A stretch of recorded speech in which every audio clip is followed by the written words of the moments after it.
Tables are a key part of design, but Adobe Illustrator does not have a specific tool for them. Don't worry, you don't need to draw each cell manually. There is an easy shortcut to quickly create tables in Adobe Illustrator. To make a table in Adobe Illustrator, you can start with the rectangle tool to create the table's base.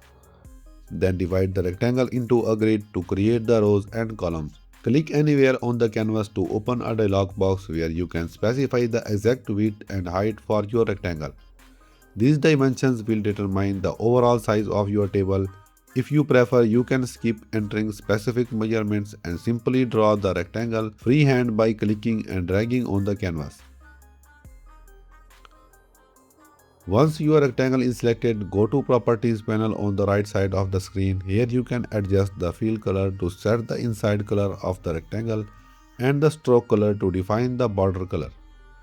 Customize these settings to match the style of your table. You now have the base of your table ready. Once you are satisfied with its size and appearance, you can start dividing it into cells. To do this, select the rectangle and go to the top menu and select Object, Path, Split into Grid. This will bring up a dialog box where you can set the number of rows and columns for your table.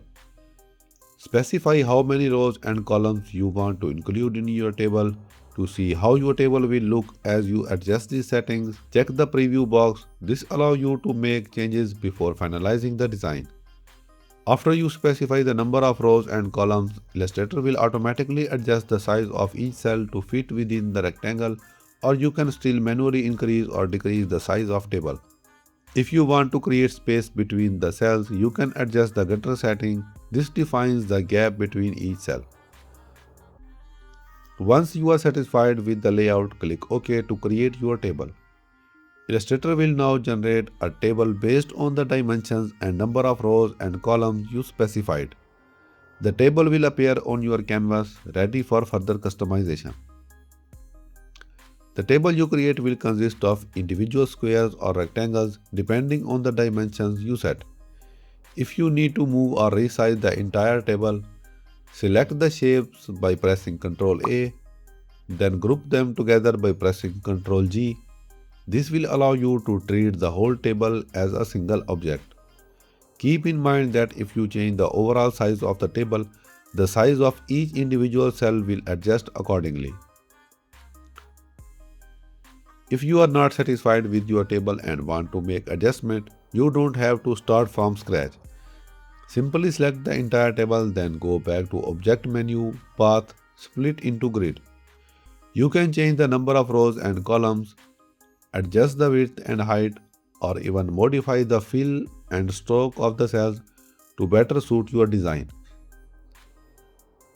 You can also adjust the dimensions of the table manually by selecting all the cells and dragging the anchor points. This allows you to make the entire table or specific rows and columns narrow or wide. Once you are happy with the size and layout, now you can customize the table's design by applying colors, gradients, or even patterns to the fill and stroke of the cells. Use the Appearance panel for more advanced styling options. Now make sure to group them for later use.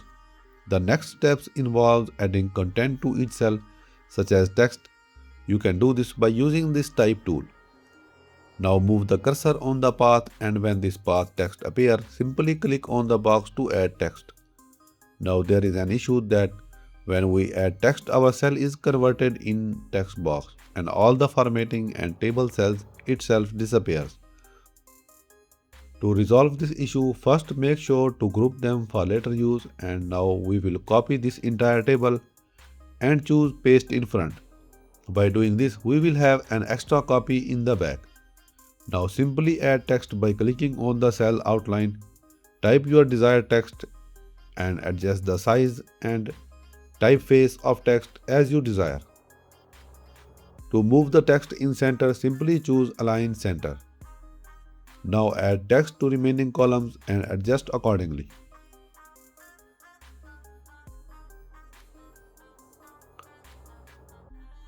Now another issue, if you align right or left, you can see our text is overlapping the outline. To adjust this, simply go to Layers panel and choose this background table body and clicking on these tiny circles. Now go to Stroke panel and choose Align Stroke to Outside. I hope this video has helped you to learn how to make tables in Adobe Illustrator. Don't forget to subscribe the channel for more upcoming videos like this. By the way, if you have not seen our earlier videos, please take a look. This is a complete course especially designed for those who are brand new to Adobe Illustrator. It covers everything in full detail. Link is given in the description and first comment. That's all for today. See you in the next video.